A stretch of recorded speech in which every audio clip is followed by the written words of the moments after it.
இவன்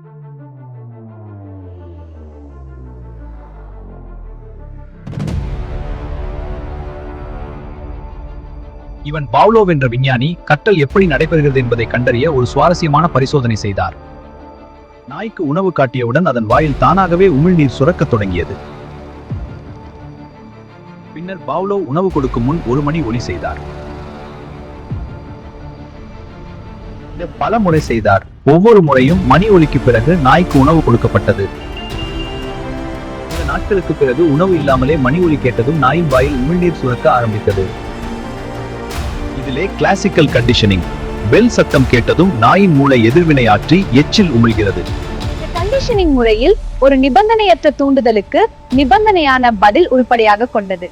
இந்த கண்டுபிடிப்பு மனிதர்களின் கற்றல் முறையை புரிந்து கொள்ள மிகவும் முக்கியமானதாகும்.